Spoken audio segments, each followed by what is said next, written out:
Sebab kalau cium boleh pingsan. Mama ni tak make sense lah. Kalau pingsan pun, kasih pingsan kat rumah, depan Mama, bukan depan dia. Tak, sekarang ni macam mana dia boleh dapat alamat rumah kita? Oh, Mama, mungkin dia check dekat JPJ, dia dapat alamat, lepas tu dia dapat plate kereta. Nama Mama, patutlah. Nama Mama. Kemain lagi ya. Kemain Aksiden siang tadi dandan hantar bunga Dengan Mama tak faham ke tulis macam tu. Dah cinta dah apa dah. Jangan nak berangan lah kasih. Buang bunga tu buang. Manalah tahu, bukan kasih yang suruh dia hantar bunga ni. Takkan nak buang Mama. Mahal tau bunga macam ni, besar macam ni boleh tidak sampai RM400 tau. Bukan pasal harga. Buang Mama kata bahaya. Tak ada apa lah Mama macam overthinking. Tak ada apa Kasih, jangan ni. kasih. Tak sweet pun. Alah, kasih tak rasa apa-apa pun. Kasih patut. Mama nak bunga tu sebenarnya. Mama rasa macam Mama baru nak bahagia. Bismillahirrahmanirrahim.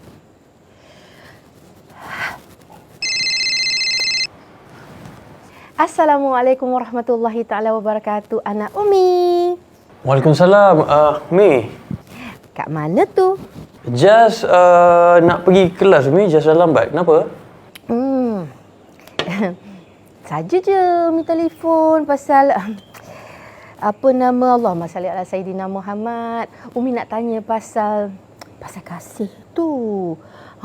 Just macam mana, dah fikir ke? Fikir apa? Nak nikah cepat ke atau macam mana? Umi, Allah Rabbi. Umi baru je cakap tadi. Tak sampai 2-3 jam. Dah Umi nak tahu jawapannya. Bagilah Jas solat istikharah dulu. Nanti bila Jas dah dapat jawapan, Jas akan terus beritahu Umi, ya? Okey. Tak apa. Umi nak tanya tu aja. Jas dah lambat ni. Nanti Jas call balik. Boleh? Baik. Okey, Assalamualaikum. Waalaikumsalam warahmatullahi taala wabarakatuh.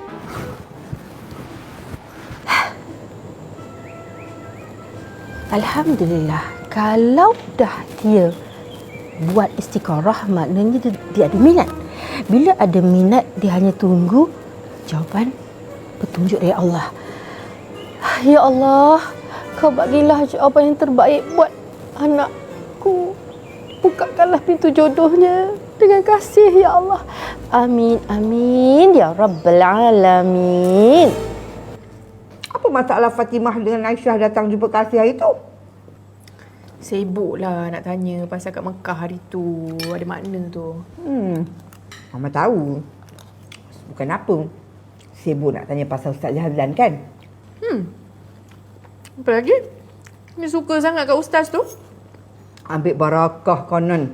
Jangan mimpilah. Diorang tu tak tersenarai langsung dalam calon-calon menantu